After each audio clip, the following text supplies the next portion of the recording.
ആദ്യത്തെ കൂടിക്കാഴ്ചയ്ക്ക് ശേഷം പോളോ കുടുംബം ഷാങ്ഡുയിലെ ആ വേനൽക്കാല കൊട്ടാരത്തിലെ രാജകീയ അതിഥികളായി മാറി. അവരുടെ ജീവിതം തന്നെ മാറിമറിഞ്ഞു. ദിവസങ്ങളോളം നീണ്ട പൊടി പിടിച്ച യാത്രകൾക്ക് പകരം ഇപ്പോൾ മൃദുവായ പട്ടുവിരിപ്പുകളുള്ള കിടക്കുകൾ, ഉണങ്ങിയ റൊട്ടിക്കും ഉപ്പുവെള്ളത്തിനും പകരം സ്വർണ്ണ പാത്രങ്ങളിൽ വിളമ്പുന്ന വിശിഷ്ടമായ ഭക്ഷണങ്ങൾ. യാത്രയുടെ ക്ഷീണമെല്ലാം മറന്ന് അവർ ആ കൊട്ടാരത്തിലെ സുഖസൗകര്യങ്ങൾ ആസ്വദിച്ചു. പക്ഷെ മാർക്കോ വെറുമൊരു കാഴ്ചക്കാരനായി ഒതുങ്ങിയില്ല. അവന്റെ യുവത്വവും കൗതുകവും അവനെ കൊട്ടാരത്തിലെ ഓരോ കോണിലും എത്തിച്ചു. അവന്റെ കണ്ണുകൾ ഒരു ക്യാമറ പോലെ എല്ലാം ഒപ്പിയെടുക്കുന്നുണ്ടായിരുന്നു. കൊട്ടാരത്തിലെ ജീവിതരീതി, ഉദ്യോഗസ്ഥരുടെ പെരുമാറ്റം, ചക്രവർത്തിയുടെ ദിനചര്യകൾ, സൈനികരുടെ അച്ചടക്കം എല്ലാം അവൻ സൂക്ഷ്മമായി നിരീക്ഷിച്ചു. അവനെ ഏറ്റവും ആകർഷിച്ചത് കുബ്ലായ് ഖാന്റെ ഭരണരീതികളാണ്. ആ കൊട്ടാരം ഒരു ചെറിയ ലോകം തന്നെയായിരുന്നു. പല രാജ്യങ്ങളിൽ നിന്നുള്ള ആളുകൾ അവിടെയുണ്ടായിരുന്നു. പേർഷ്യക്കാർ, അറബികൾ, ഇന്ത്യക്കാർ, ടിബറ്റുകാർ, എന്നിന് യൂറോപ്പിൽ നിന്നുള്ള ചിലർ പോലും. ഖാൻ എല്ലാവർക്കും അവരവരുടെ കഴിവുകൾക്കനുസരിച്ച് ജോലികൾ നൽകിയിരുന്നു. മതം, രാജ്യം, വർഗം ഇതൊന്നും ഒരു തടസ്സമായിരുന്നില്ല. കഴിവ് അതുമാത്രമായിരുന്നു മാനദണ്ഡം. ഈ മെരിറ്റോക്രസി മാർക്കോയെ വല്ലാതെ ആകർഷിച്ചു. അവൻ ഭാഷകൾ പഠിക്കാൻ തുടങ്ങി. അച്ഛനും ചിറ്റപ്പനും പേർഷ്യൻ ഭാഷയിലും അല്പം മംഗോളിയൻ ഭാഷയിലും പ്രാവീണ്യമുള്ളവരായിരുന്നു. മാർക്കോ അവരുടെ സഹായത്തോടെ ആ ഭാഷകൾ വേഗത്തിൽ സ്വായത്തമാക്കി. അതോടൊപ്പം സാമ്രാജ്യത്തിൽ വ്യാപകമായി ഉപയോഗിച്ചിരുന്ന പലതരം തുർക്കിക് ഭാഷകളും പിന്നെ ഏറ്റവും പ്രധാനമായി ചൈനീസ് ഭാഷയുടെ എഴുത്തുരൂപവും അവൻ പഠിക്കാൻ തുടങ്ങി. ഇത് വളരെ സങ്കീർണമായിരുന്നു. ആയിരക്കണക്കിന് ചിത്രലിപികൾ കാണാതെ പഠിക്കണമായിരുന്നു. പക്ഷെ മാർക്കോയുടെ ഉത്സാഹത്തിനു മുന്നിൽ അതൊരു തടസ്സമായില്ല. കുബ്ലായ് ഖാൻ ഇതെല്ലാം ദൂരെ നിന്ന് ശ്രദ്ധിക്കുന്നുണ്ടായിരുന്നു. ഈ വെനീഷ്യൻ ചെറുപ്പക്കാരൻ മറ്റുള്ളവരെപ്പോലെ സുഖലോലുപതയിൽ മുഴുകി സമയം കളയുകയല്ല എന്ന്, മറിച്ച് പുതിയ കാര്യങ്ങൾ പഠിക്കാനും മനസ്സിലാക്കാനും ശ്രമിക്കുകയാണെന്ന് അദ്ദേഹം തിരിച്ചറിഞ്ഞു. കുറച്ച് ആഴ്ചകൾക്ക് ശേഷം ഖാൻ പോളോകളെ വീണ്ടും തന്റെ മുന്നിലേക്ക് വിളിപ്പിച്ചു. ഇത്തവണ അതൊരു ഔദ്യോഗിക കൂടിക്കാഴ്ചയായിരുന്നില്ല, മറിച്ച് കുറച്ചുകൂടി വ്യക്തിപരമായ ഒന്നായിരുന്നു. അദ്ദേഹം അവരുടെ യാത്രയെക്കുറിച്ച് വിശദമായി ചോദിച്ചു. വഴിയിൽ കണ്ട രാജ്യങ്ങൾ, അവിടുത്തെ ഭരണാധികാരികൾ, ജനങ്ങളുടെ ജീവിതരീതി, വിചിത്രമായ ആചാരങ്ങൾ, കച്ചവട സാധ്യതകൾ എല്ലാം. നിക്കോളോയും മഫിയോയും അവർക്കറിയാവുന്ന കാര്യങ്ങൾ വിശദീകരിച്ചു. എന്നാൽ ഖാന്റെ ചോദ്യങ്ങൾ കൂടുതൽ ആഴത്തിലേക്ക് പോയപ്പോൾ വർഷങ്ങളായി വെനീസിൽ കഴിഞ്ഞിരുന്ന അവർക്ക് പല പുതിയ കാര്യങ്ങളെക്കുറിച്ചും അറിവുണ്ടായിരുന്നില്ല. അപ്പോഴാണ് മാർക്കോ മുന്നോട്ടു വന്നത്. വിനയത്തോടെ, എന്നാൽ നല്ല ആത്മവിശ്വാസത്തോടെ അവൻ സംസാരിക്കാൻ തുടങ്ങി. അവന്റെ ഓർമ്മശക്തി അസാധാരണമായിരുന്നു. യാത്രയിൽ കണ്ട ഓരോ ചെറിയ കാര്യവും, ബദാഖ്ഷാനിലെ ലാപ്പിസ് ലസൂലി ഖനികൾ, പാമീറിലെ തണുപ്പ്, ഗോപിയിലെ പ്രേതകഥകൾ, കത്തുന്ന കല്ലുകൾ അഥവാ കൽക്കരി, ഓരോ നഗരത്തിലെയും പ്രധാന ഉൽപ്പന്നങ്ങൾ, അവിടത്തെ ആളുകളുടെ വിശ്വാസങ്ങൾ എല്ലാം ഒരു കഥ പറയുന്നതുപോലെ അവൻ വിവരിച്ചു. വെറും വരണ്ട വിവരങ്ങൾ പറയുന്നതിനു പകരം നല്ല രസകരമായ കഥകളും നിരീക്ഷണങ്ങളും ചേർത്താണ് അവൻ സംസാരിച്ചത്. ഉദാഹരണത്തിന്, ഒരു സ്ഥലത്തെക്കുറിച്ച് പറയുമ്പോൾ അവിടത്തെ ഗവർണറെക്കുറിച്ചോ ഭരണരീതിയെക്കുറിച്ചോ മാത്രം പറയാതെ അവിടത്തെ സാധാരണക്കാർ കളിക്കുന്ന വിനോദങ്ങളെക്കുറിച്ചോ അവർ കഴിക്കുന്ന ഭക്ഷണത്തിന്റെ പ്രത്യേകതകളെക്കുറിച്ചോ അവർക്കിടയിലെ തമാശകളെക്കുറിച്ചോ ഒക്കെ അവൻ പറയും. കുബ്ലായ് ഖാന് ഇത് വളരെ ഇഷ്ടപ്പെട്ടു. അദ്ദേഹത്തിന്റെ സ്വന്തം ഉദ്യോഗസ്ഥർ പലപ്പോഴും അദ്ദേഹത്തിന് നൽകിയിരുന്നത് വരണ്ട കണക്കുകളും റിപ്പോർട്ടുകളും മാത്രമായിരുന്നു. അവർക്ക് തങ്ങളുടെ കീഴിലുള്ള പ്രദേശങ്ങളിലെ ജനങ്ങളുടെ യഥാർത്ഥ ജീവിതത്തെക്കുറിച്ച് വലിയ ധാരണയുണ്ടായിരുന്നില്ല. അല്ലെങ്കിൽ ചക്രവർത്തിയോട് അത്തരം അപ്രധാനമായ കാര്യങ്ങൾ പറയാൻ അവർ ഭയന്നിരുന്നു. എന്നാൽ മാർക്കോ വ്യത്യസ്തനായിരുന്നു. അവൻ ഒരു പുറത്തുനിന്നുള്ള ആളാണ്. അതുകൊണ്ടുതന്നെ ഒരു മംഗോളിയൻ ഉദ്യോഗസ്ഥൻ ശ്രദ്ധിക്കാത്ത പല കാര്യങ്ങളും അവൻ ശ്രദ്ധിച്ചു. അവന്റെ വിവരണങ്ങൾ കേട്ടിരുന്നപ്പോൾ താൻ നേരിട്ട് ആ സ്ഥലങ്ങളിൽ പോകുന്നതുപോലെ ഖാന് തോന്നി. ആ ചെറുപ്പക്കാരന്റെ കണ്ണുകളിലൂടെ തന്റെ സാമ്രാജ്യത്തെ പുതിയൊരു രീതിയിൽ കാണാൻ അദ്ദേഹത്തിന് കഴിഞ്ഞു. അന്ന് ആ കൂടിക്കാഴ്ച തീരുമ്പോൾ കുബ്ലായ് ഖാന്റെ മനസ്സിൽ ഒരു തീരുമാനമുറച്ചിരുന്നു. ഈ ചെറുപ്പക്കാരൻ ഒരു നിധിയാണ്. ദിവസങ്ങൾക്കുള്ളിൽ മാർക്കോയ്ക്ക് ചക്രവർത്തിയുടെ സേവനത്തിൽ ഒരു ചെറിയ ജോലി ലഭിച്ചു. തുടക്കത്തിൽ അതൊരു വലിയ പദവിയൊന്നുമായിരുന്നില്ല. ഒരുപക്ഷെ ഖാന്റെ കൊട്ടാരത്തിലെ ഒരു താഴേക്കിടയിലുള്ള ഉദ്യോഗസ്ഥനായിട്ടായിരിക്കാം അവൻ തുടങ്ങിയത്. ഇത് അവനെ പരീക്ഷിക്കാനുള്ള ഖാന്റെ ഒരു തന്ത്രമായിരുന്നു. മാർക്കോ ആ ജോലി വളരെ ആത്മാർത്ഥതയോടെ ചെയ്തു. തന്റെ അസാമാന്യമായ ഭാഷാപരമായ കഴിവും നിരീക്ഷണ പാടവവും കൊണ്ട് അവൻ പെട്ടെന്ന് തന്നെ മേലുദ്യോഗസ്ഥരുടെ ശ്രദ്ധ പിടിച്ചുപറ്റി. അങ്ങനെയിരിക്കെ ഖാൻ അവനൊരു ദൗത്യം നൽകി. അതായിരുന്നു അവന്റെ ജീവിതം മാറ്റിമറിച്ച ആദ്യത്തെ പരീക്ഷണം. സാമ്രാജ്യത്തിന്റെ തെക്കുപടിഞ്ഞാറ് ഭാഗത്തുള്ള ഇന്നത്തെ യൂനാൻ പ്രവിശ്യയിലേക്കൊരു ദീർഘയാത്ര പോകണം. അവിടെയുള്ള ചില കാര്യങ്ങൾ നേരിട്ട് കണ്ട് മനസ്സിലാക്കി തിരികെ വന്ന് റിപ്പോർട്ട് ചെയ്യണം.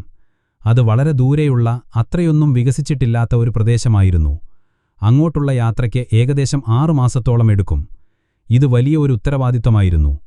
ഖാൻ തന്റെ സ്വന്തം മംഗോളിയൻ ഉദ്യോഗസ്ഥരെ ആർക്കും അത്ര പെട്ടെന്ന് നൽകാത്ത ഒരു ദൗത്യമാണ് ഈ വിദേശിയായ ചെറുപ്പക്കാരനെ ഏൽപ്പിച്ചത്. ഒരുപക്ഷേ മറ്റുള്ളവർക്ക് ഇതിൽ അസൂയ തോന്നിയിരിക്കാം. മാർക്കോ ആ വെല്ലുവിളി സന്തോഷത്തോടെ സ്വീകരിച്ചു. ഇത്തവണ അവൻ ഒറ്റയ്ക്കായിരുന്നില്ല. ചക്രവർത്തിയുടെ പ്രതിനിധിയെന്ന നിലയിൽ അവന് യാത്ര ചെയ്യാനായി കുതിരകളെയും വഴികാട്ടികളെയും അംഗരക്ഷകരെയും നൽകി. കയ്യിൽ ചക്രവർത്തിയുടെ മുദ്രയുള്ള ഒരു സ്വർണഫലകമുണ്ടായിരുന്നു. ഈ ഫലകം കയ്യിലുള്ള ആൾക്ക് സാമ്രാജ്യത്തിലെവിടെയും യാത്ര ചെയ്യാം. പോസ്റ്റൽ സ്റ്റേഷനുകളിൽ നിന്ന് കുതിരകളെയും ഭക്ഷണവും താമസസൗകര്യവും സൗജന്യമായി ലഭിക്കും. പ്രാദേശിക ഗവർണർമാർ എല്ലാ സഹായവും നൽകണം. അതായത്, ആ ഫലകം ചക്രവർത്തിയുടെ നേരിട്ടുള്ള അധികാരത്തിന്റെ ചിഹ്നമായിരുന്നു. ആ സ്വർണഫലകവും കയ്യിൽ പിടിച്ച് മാർക്കോ പോളോ തന്റെ ആദ്യത്തെ ഔദ്യോഗിക യാത്രയ്ക്ക് പുറപ്പെട്ടു. വെനീസിൽ നിന്ന് കഥായിലേക്കുള്ള യാത്രയിൽ അവനൊരു നിരീക്ഷകൻ മാത്രമായിരുന്നെങ്കിൽ ഈ യാത്രയിൽ അവൻ ചക്രവർത്തിയുടെ കണ്ണും കാതുമായിരുന്നു. അവൻ യുനാനിലേക്ക് യാത്ര ചെയ്തു. വഴിയിൽ കണ്ട പട്ടണങ്ങൾ, നദികൾ, പാലങ്ങൾ, ജനങ്ങളുടെ ജീവിതം, അവരുടെ വരുമാനമാർഗങ്ങൾ, പ്രാദേശിക ഗവർണർമാരുടെ ഭരണമെങ്ങനെ, ജനങ്ങൾക്ക് അവരെക്കുറിച്ച് നല്ല അഭിപ്രായമാണോ ചീത്ത അഭിപ്രായമാണോ, ഇങ്ങനെ ഖാൻ അറിയാൻ ആഗ്രഹിക്കുന്ന എല്ലാ വിവരങ്ങളും അവൻ ശേഖരിച്ചു. അവൻ പോയ സ്ഥലങ്ങളിലെ വിചിത്രമായ കഥകളും ആചാരങ്ങളും കുറിച്ചുവെച്ചു. ഉദാഹരണത്തിന്, യുനാനിലെ ചില ഗോത്രവർഗ്ഗക്കാർ പണത്തിനു പകരം ഉപ്പാണ്, സോൾട്ടാണ് നാണയമായി ഉപയോഗിച്ചിരുന്നത് എന്നവൻ കണ്ടെത്തി. ചിലയിടങ്ങളിൽ ആളുകൾ പച്ച കുത്തുന്നത് ഒരു ആചാരം പോലെ കൊണ്ടു നടന്നിരുന്നു. ചില ഗോത്രക്കാർക്കിടയിൽ വിചിത്രമായ ലൈംഗിക ആചാരങ്ങളുണ്ടായിരുന്നു. മുതലകളെയും വലിയ പാമ്പുകളെയും അവനവിടെ കണ്ടു. 6 മാസത്തെ യാത്രയ്ക്ക് ശേഷം അവൻ തിരികെ കൊട്ടാരത്തിലെത്തി. ഖാൻ അവനെ കാത്തിരിക്കുകയായിരുന്നു. മറ്റുദ്യോഗസ്ഥരെപ്പോലെ വരണ്ട ഒരു റിപ്പോർട്ട് സമർപ്പിക്കുന്നതിനു പകരം മാർക്കോ താൻ കണ്ട കാഴ്ചകൾ ഒരു മനോഹരമായ കഥയായി ഖാന്റെ മുന്നിൽ അവതരിപ്പിച്ചു. ഓരോ സ്ഥലത്തെയും രസകരമായ സംഭവങ്ങളും ആളുകളുടെ സംഭാഷണങ്ങളും തമാശകളും അവൻ അതിലുൾപ്പെടുത്തി. ഖാൻ ആവശ്യമുള്ള ഗൗരവമേറിയ വിവരങ്ങളെല്ലാം അതിന്റെ കൂടെ തന്നെ ഒട്ടും മുഷിച്ചിലുണ്ടാക്കാത്ത രീതിയിൽ അവൻ പറഞ്ഞു. ആ റിപ്പോർട്ട് കേട്ട് കുബ്ലായ് ഖാൻ അങ്ങേയറ്റം സന്തോഷിച്ചു. എന്റെ മറ്റെല്ലാ ഉദ്യോഗസ്ഥരും കഴിവുകെട്ടവരാണ്, അദ്ദേഹം ചിരിച്ചുകൊണ്ട് പറഞ്ഞു. അവരെ ഞാൻ ഒരു സ്ഥലത്തേക്ക് അയച്ചാൽ അവർ തിരികെ വന്ന് അവർ പോയ കാര്യത്തെക്കുറിച്ച് മാത്രമേ സംസാരിക്കൂ. എനിക്ക് സാമ്രാജ്യത്തിലെ മറ്റു വിശേഷങ്ങളൊന്നും അവരിൽ നിന്ന് അറിയാൻ കഴിയില്ല. പക്ഷെ നീ മിടുക്കനാണ്. നീ പോയ സ്ഥലങ്ങളെക്കുറിച്ച് മാത്രമല്ല, വഴിയിൽ കണ്ട എല്ലാ കാര്യങ്ങളും എനിക്ക് പറഞ്ഞു തന്നു. അന്നത്തോടെ മാർക്കോ പോളോ കുബ്ലായ് ഖാന്റെ വിശ്വസ്തരുടെ വലയത്തിലെ ഒരു അംഗമായി മാറി. വെറും 21-22 വയസ്സുള്ള ആ വെനീഷ്യൻ ചെറുപ്പക്കാരൻ ഏഷ്യയിലെ ഏറ്റവും ശക്തനായ മനുഷ്യന്റെ പ്രിയപ്പെട്ടവനായി മാറി. ഇനി അങ്ങോട്ട് 17 വർഷക്കാലം മാർക്കോ പോളോ ജീവിച്ചത് കുബ്ലായ് ഖാന്റെ പ്രതിനിധിയായിട്ടായിരുന്നു. അവൻ സാമ്രാജ്യത്തിന്റെ മുക്കിലും മൂലയിലും സഞ്ചരിച്ചു. ചൈന, ടിബറ്റ്, ബർമ, ഇന്ത്യയുടെ തീരങ്ങൾ, എവിടെയെല്ലാം ഖാന് കാര്യങ്ങൾ അറിയണമായിരുന്നോ അവിടെയെല്ലാം മാർക്കോ പോയി. ഇനി ഈ യാത്രകളിൽ മാർക്കോ കണ്ട അദ്ഭുത ലോകങ്ങളെക്കുറിച്ചാണ് നമ്മൾ സംസാരിക്കാൻ പോകുന്നത്. അതിലേറ്റവും പ്രധാനം കുബ്ലായ് ഖാന്റെ സാമ്രാജ്യത്തിന്റെ ഭരണപരമായ കെട്ടുറപ്പായിരുന്നു. കടലാസു പണം, പേപ്പർ മണി. മാർക്കോയെ ഏറ്റവും അമ്പരിപ്പിച്ച കണ്ടുപിടുത്തങ്ങളിലൊന്ന് ഇതായിരുന്നു. വെനീസിലും യൂറോപ്പിലുമെല്ലാം സ്വർണവും വെള്ളിയും ചെമ്പും കൊണ്ടുള്ള നാണയങ്ങളാണ് പണമായി ഉപയോഗിച്ചിരുന്നത്. അത് കൊണ്ടു നടക്കാൻ ബുദ്ധിമുട്ടാണ്, ഭാരമുണ്ട്, കൊള്ളയടിക്കപ്പെടാൻ എളുപ്പമാണ്. എന്നാൽ ഇവിടെ കഥായിൽ ആളുകൾ ഉപയോഗിക്കുന്നത് മൾബറി മരത്തിന്റെ തൊലി കൊണ്ടുണ്ടാക്കിയ ഒരുതരം കടലാസാണ്. അവൻ അതിന്റെ നിർമ്മാണ രീതിയെക്കുറിച്ച് വിശദമായി പഠിച്ചു. മൾബറി മരത്തിന്റെ തൊലിയുടെ ഉൾഭാഗമെടുത്ത് അത് വെള്ളത്തിലിട്ട് പൾപ്പ് രൂപത്തിലാക്കുന്നു. എന്നിട്ട് ആ പൾപ്പ് ഉപയോഗിച്ച് കറുത്ത നിറത്തിലുള്ള കടലാസുകൾ ഉണ്ടാക്കുന്നു. ഈ കടലാസുകൾ പല വലിപ്പത്തിൽ മുറിച്ചെടുക്കും. ഓരോ വലിപ്പത്തിനും ഓരോ വിലയാണ്. ചെറിയ കഷ്ണത്തിന് കുറഞ്ഞ വില, വലിയ കഷ്ണത്തിന് കൂടിയ വില. വെറുതെ ഒരു കടലാസ് കഷ്ണം കൊടുത്താൽ അതിന് വിലയുണ്ടാകുമോ? ഇല്ല. അതിലാണ് ചക്രവർത്തിയുടെ ബുദ്ധി. ഈ ഓരോ കടലാസ് നോട്ടിലും ചക്രവർത്തിയുടെ ഔദ്യോഗിക മുദ്ര പതിക്കും. അതിന് ചുമതലപ്പെട്ട ഉദ്യോഗസ്ഥർ അതിൽ ഒപ്പുവയ്ക്കും. അതോടെ ആ കടലാസ് കഷ്ണം ഒരു യഥാർത്ഥ നാണയം പോലെ മൂല്യമുള്ളതായി മാറുന്നു. ആരെങ്കിലും ഈ കടലാസ് പണം വ്യാജമായി നിർമ്മിക്കാൻ ശ്രമിച്ചാൽ പിടിക്കപ്പെട്ടാൽ ശിക്ഷ മരണമാണ്. അത്രയും കർശനമായിരുന്നു നിയമം.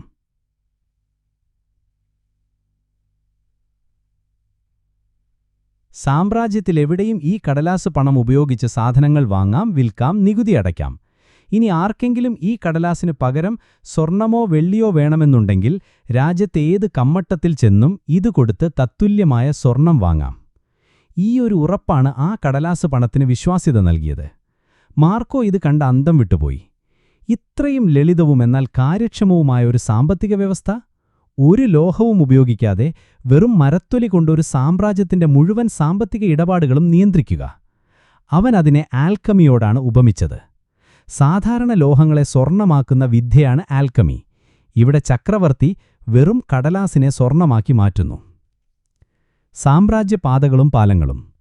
ഇത്രയും വലിയൊരു സാമ്രാജ്യത്തെ ഒന്നിച്ചു നിർത്തുന്നത് അതിന്റെ ഗതാഗത സൗകര്യങ്ങളാണെന്ന് മാർക്കോ തിരിച്ചറിഞ്ഞു. ചൈനയിലെ നദികളെല്ലാം കിഴക്കോട്ടാണ് ഒഴുകുന്നത്. അതുകൊണ്ട് വടക്കും തെക്കും തമ്മിൽ ബന്ധിപ്പിക്കാൻ നല്ല റോഡുകളും പാലങ്ങളും അത്യാവശ്യമായിരുന്നു. മാർക്കോ കണ്ട പാലങ്ങൾ അവനെ അത്ഭുതപ്പെടുത്തി. 100 കണക്കിന് അടികൾ നീളമുള്ള കല്ലുകൊണ്ട് നിർമ്മിച്ച വലിയ പാലങ്ങൾ. ചില പാലങ്ങൾക്ക് മുകളിൽ കടകളും വീടുകളും വരെയുണ്ടായിരുന്നു. ഏറ്റവും മനോഹരമായൊരു പാലത്തെക്കുറിച്ച് അവൻ വിവരിക്കുന്നുണ്ട്. ഇന്നത്തെ ബീജിങ്ങിനടുത്തുള്ള ലൂഗോവു പാലം, അഥവാ മാർക്കോപോളോ ബ്രിഡ്ജ് എന്ന് പിൽക്കാലത്ത് അറിയപ്പെട്ട പാലം. ഇത് ലോകത്തിലെ തന്നെ ഏറ്റവും മനോഹരമായ പാലങ്ങളിലൊന്നാണ്.